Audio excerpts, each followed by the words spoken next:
Hey, what's up YouTubers? It's eveRide again, and today I am going nuts with the tips. I am covering tips 9 through 14 in just one video, because A, I'm kind of getting sick of doing these videos, and B, they are all of them, every single one of them is about self-promotion and channel marketing. So in our past videos we've talked about organic growth and doing everything in your power that you can do to grow, to get search views, to get that kind of thing. But sometimes you just have to get by with the help of your friends. And here's how to do it while avoiding some political pitfalls and coming off like that snotty girl in Charlie and the Chocolate Factory. So, here you go.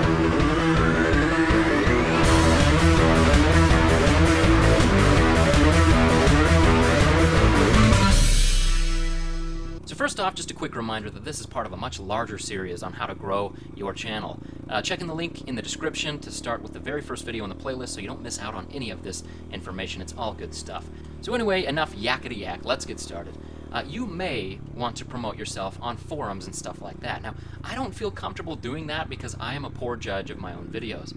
If I post a crappy video to the forum, it dilutes the quality of stuff going up on the forum, and it dilutes my name so people just ignore my posts.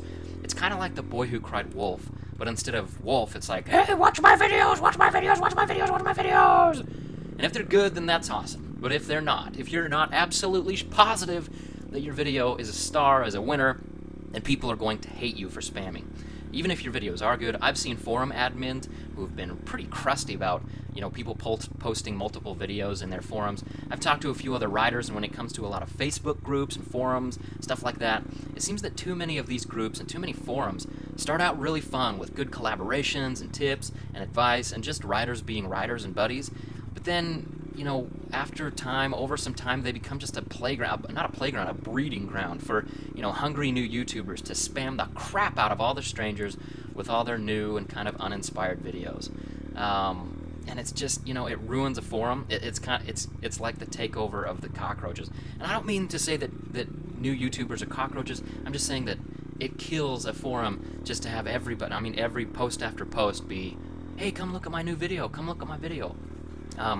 And after a while, nobody posts there anymore because nobody ever follows the links because it's just spam. So, how do you get your video out there without spamming? Well, and this is where things get hard. The only way to do that is to generate genuine interest in your video. And you know what? There's nothing you can do about that. Okay? If it's going to be genuine interest, then it can't come from you.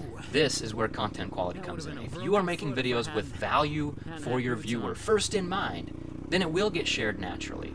Can you nudge your subscribers to share your videos? Sure, you can remind them to share with others. There's nothing wrong with that, just as long as there's a genuine feeling that they really are spreading value.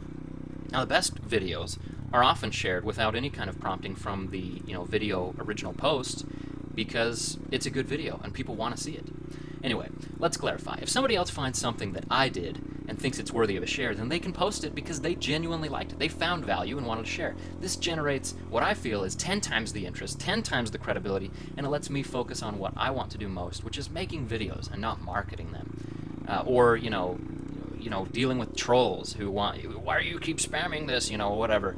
I don't want to be that guy to market the videos. I just want to make them. If people want to share them, that's awesome. If they don't, then I need to fix my videos so they do want to share them. In the long term, unless you put a ton of effort into your videos, then self-promotion is kind of a bad idea, at least on forums and sharing links and stuff, because the trolls come out, unless you're kind of a well-known staple in the forum.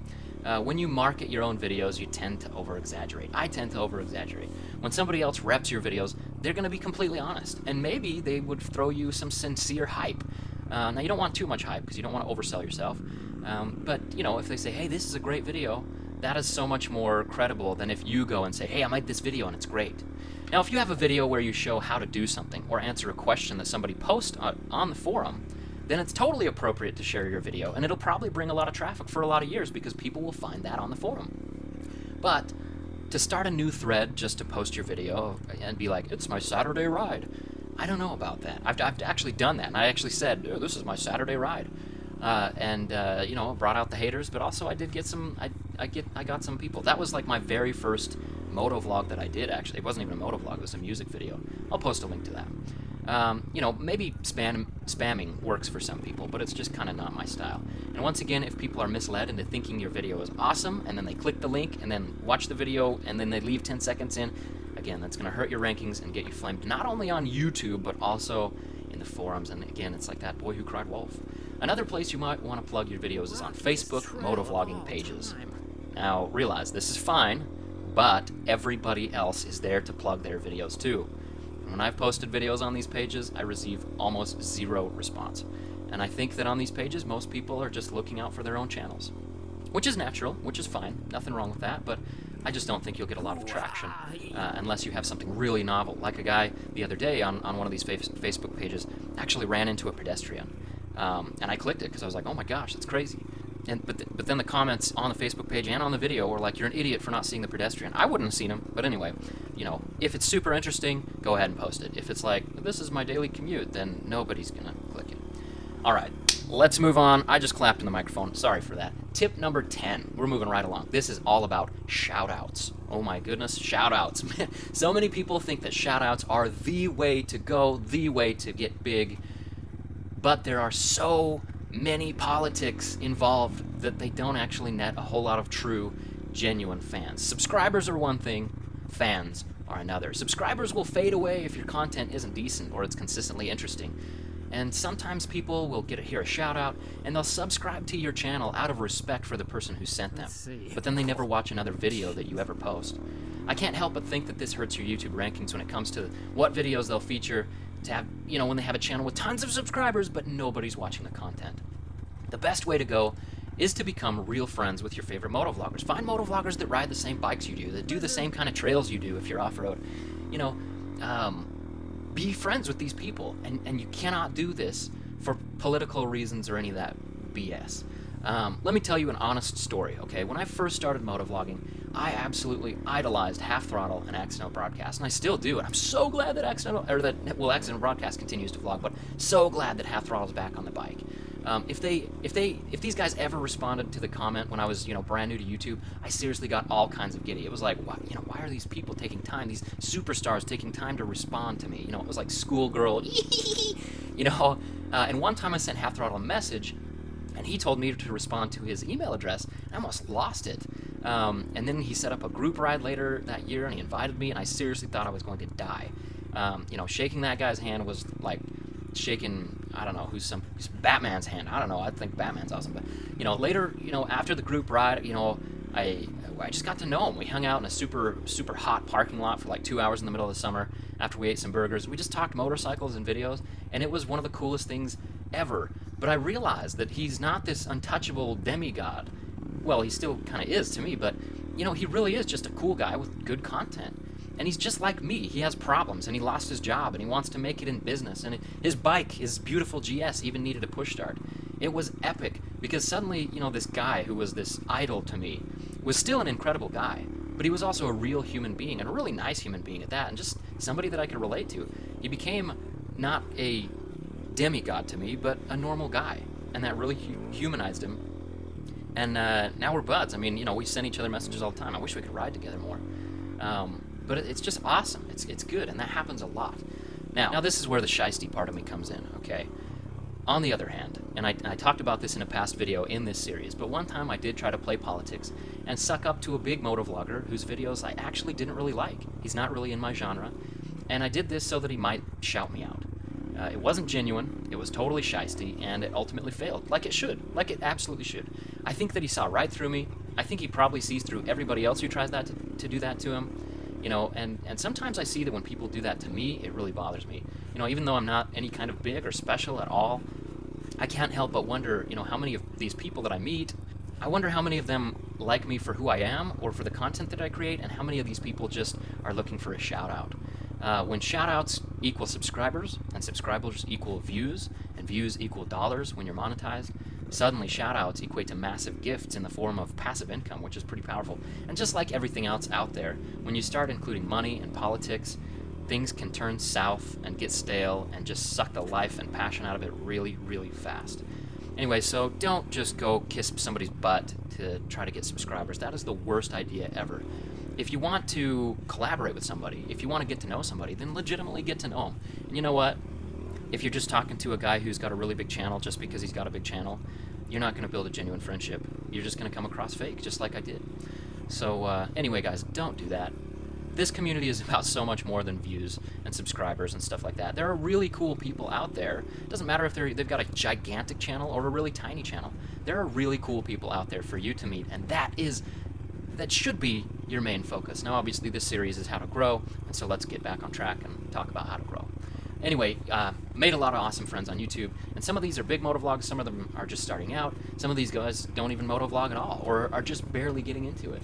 And these guys are friends that I would love to meet or have met. These are people who I wouldn't hesitate for a moment to meet up with, or ride with them, or snag a burger with them, or just kick it, whatever.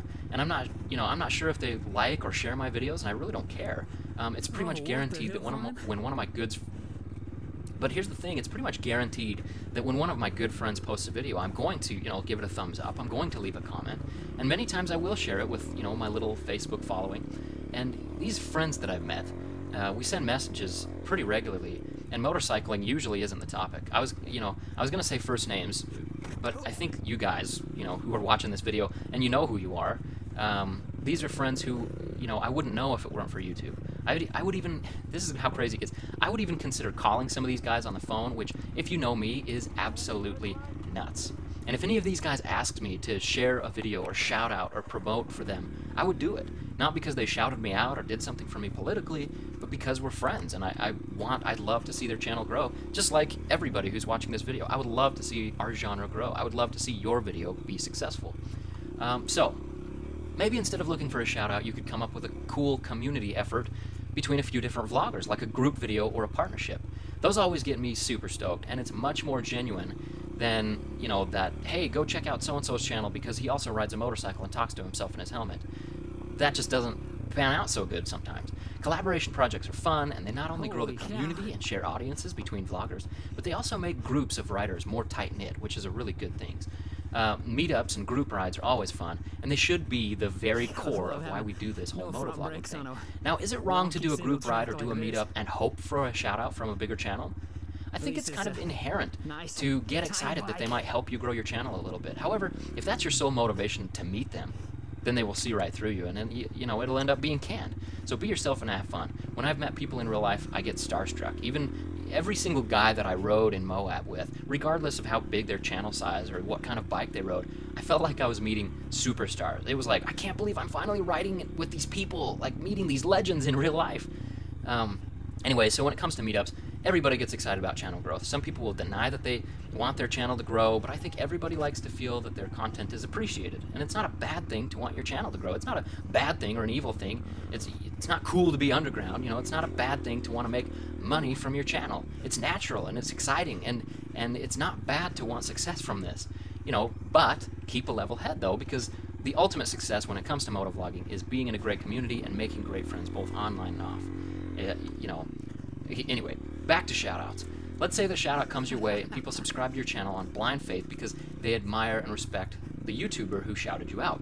Well, you better have a couple of your best videos unlisted and waiting in the wings for when this shoutout hits. If you get a massive shoutout and then release a dull video right after, you could lose all those people who came to your channel. Now, it may not happen that they all subscribe from, or they all unsubscribe from your channel, but they might lose interest and just never watch another video of yours again, even though they were showing up to your feed. Now, what if you've already botched a shoutout and released pure crap after a huge wave of subscribers? Well, you're going to have to make it up with some excellent thumbnails and titles, and then content that grabs those lost subscribers back. And you can see that in tip 6. So, on my channel, I personally enjoy shouting out smaller channels that are really, really great. I'll shout them out on Facebook, I'll make non-canned comments about them during my videos, and in some videos I'll straight up tell people to go subscribe. Now, I'm not big enough that these actions make or break a channel overnight, but the last time I did it, it was pretty awesome. The channel I shouted nabbed about 200 subscribers over the course of a week. That was amazing. That was really cool. It's cool to see that, people who watch my videos also are looking for good content and good other people to become friends with. When I was just barely starting out and getting into the community, Accidental Broadcast showed a video of mine on his Facebook page, and I think I got like 50 subscribers in one night, and that was incredible. Now, I don't think it really matters the number of people who come to your channel from the other channel who shouted you, but it feels really, really cool to have another guy who you respect and admire say, hey, this guy's content is good enough to go check out. That feels good. The same thing as if you find somebody posting your videos in a forum that says, hey, go check out these videos, they're really good. That feels awesome because somebody's doing that without expecting anything in return. Now, the only caveat to getting shoutouts is that every one of your videos better earn and keep the subscribers that came your way in good faith on the person's word that your content is worth watching. So, to sum it up about shoutouts, stop worrying about them. Stop worrying about subscribers and views and politics, like I said in a past video. Just put out your best content and meet friends in the community. If you motovlog and focus on money, you're going to be sorely disappointed with your pennies per month. If you do it as a hobby to potentially fill your tank here and there, then even if you never pass 10 subscribers, you'll have fun riding motorcycles and making friends. I have to tell you, so far in AdSense revenue and all that blah blah blah, I haven't made enough to even come close to paying for my camera equipment alone, let alone the bike and the hours that I spend making videos. Monetarily, you should never think of motovlogging as anything more than a fun hobby with a minimal reward. However, when it comes to the friends you'll make, the community you'll be a part of, and the fun you'll have, motovlogging is priceless. So now on to the next tip. This one is building your audience with video responses, okay? So, as you know, a while ago, YouTube totally got rid of video responses, and instead of video responses, you are now allowed to post links in the comments sections to your videos. They don't come up with a thumbnail, but it's not just a garbled of text either. If you post a YouTube link, it'll actually post the title of your video, or at least it used to do that for a little bit. Mine hasn't been working for some reason. I think YouTube's just kind of building it right now, so whatever. But if your video is relevant to the video you just watched, you might get some likes on your video link comment, and some subscribers while you're at it. And it doesn't hurt to post these types of video responses, but definitely don't spam anybody. If you follow a vlogger and he has a really relevant topic, respond to it in your own vlog and then share it in the comments. It can't hurt. And if anything, that vlogger might watch it and make some comments, subscribe, and become your friend. If they're already your friend, then a video response is much more likely not to get marked as spam. However, in my experience, every time somebody does a video response and posts the link, it does mark it as spam, and it waits for my approval. And sometimes I don't see these comments because they're marked as spam, so sometimes they might be missed. If you're doing a video response, I'd maybe send a private message to the person as well, and let them know that you responded. Even then, if you also posted a link to the video, it may be buried in all the other comments. If that's the case, you might want to ask a few of your friends or close fans, subscribers, to go thumbs up your video in response, so that it will show up in the top, near the top of the comments. It's kind of a weird system, and realistically, video responses, they kind of get buried now. But it might pick up a few people, and most importantly, it might start a discussion with the vlogger that you post the responses to. And then that way, maybe they'll respond in another video to yours. Again, it's about collaboration. It's, hey, instead of just, you promoting my channel, we're having a discussion now. It's really cool. So, if you do good work, you can be comfortable making video responses to people with any size of channel. They no longer have to approve it, they don't even have to look at it, but if people like it, especially if you have subscribers that will vote it up, then you stand to have what could basically be considered a front page advertisement right under the latest video, big huge video with like 60,000 views, and that can generate a lot of traffic for you with just a few thumbs ups. So, here's the next tip. I told you they were short. This one is about giveaways, and this one is quite short. Now, earlier this year, in 2014, I got all kinds of excited about giveaways. I had this huge post on my Facebook page, and I'm gonna do, I'm gonna do these things, and I'm gonna grow my channel huge, blah blah blah. I was actually planning on giving away $100 worth of gift cards for every 1,000 new subscribers I got. Now, money-wise, monetarily, if you figure that you get about 33 bucks a month for every 1,000 subscribers you have, then doing giveaways made sense financially. You could pay out, $100 for every 1,000 new subscribers. But you would gain 400 bucks over a year if you could keep them watching. Now that's a pretty awesome investment. However, after doing some research, I found out that giveaways are not a very good option if you're looking at growth. YouTube regulations on giveaways are draconian, and you can't use metrics like views, likes, subscribers, or anything like that to judge your giveaway, or to, as the odds of your giveaway. So there might be there might also be state and federal laws involved, and it's seriously a huge, huge mess. Another huge drawback is that you draw the kind of people who are in it for free stuff. So once the giveaway is done, attrition takes place and you will lose about 10% of your subscribers that came for it. Now that doesn't take into account the subscribers who will never watch another non-giveaway related video of yours again. Now like I said in videos past, having a ton of subscribers but having none of them watch can't look good for your YouTube analytics, and YouTube might just punish you for this. So when it comes to big giveaways, to try to build your audience, I would just stay away. When you do a giveaway to thank your audience or just have some fun, then do it without thinking of the impact on your audience growth. Always think of the value that you're providing to your audience and not what you'll be getting in return. In fact, that's a good rule of thumb for any video you make. Think of the value you're creating for your audience instead of any kind of return you might get. Now, here's the next tip. It's all about joining the community and using dual comms and collaborations.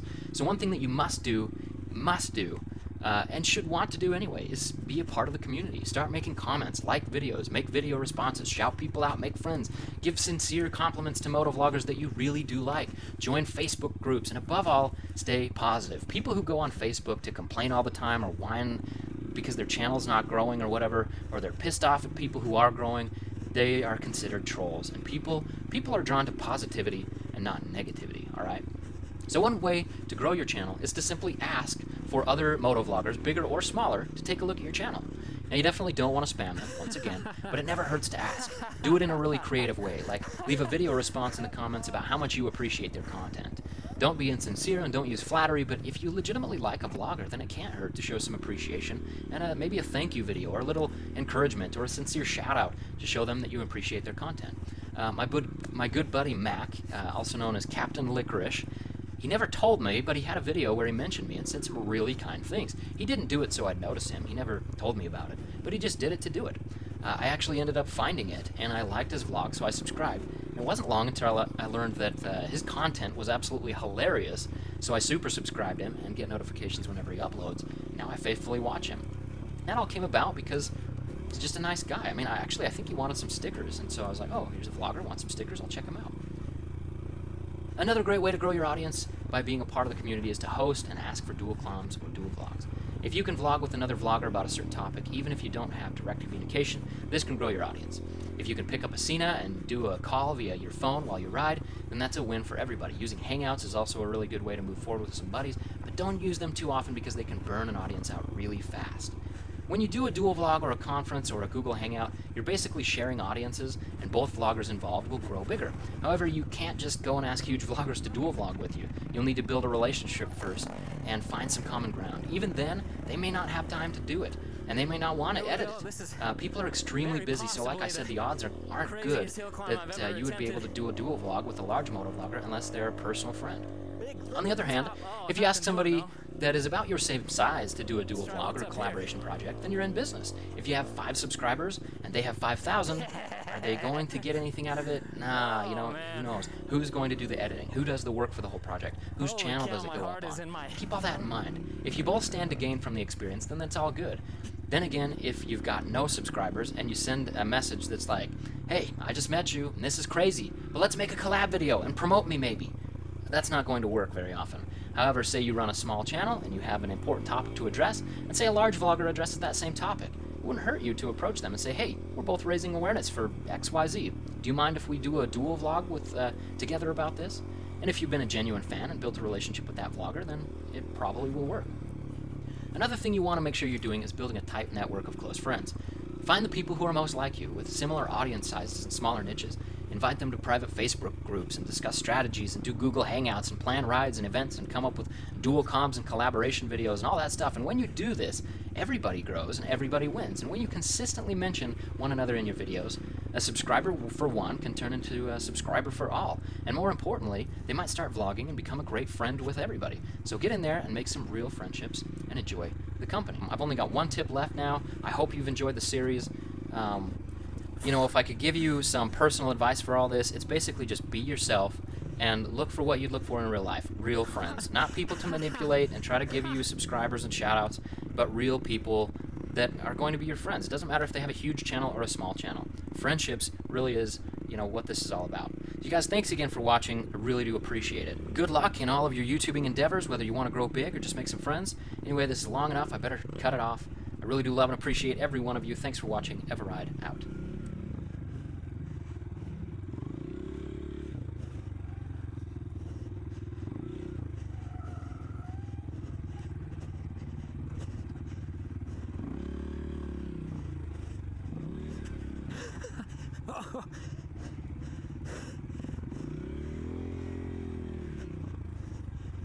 Ha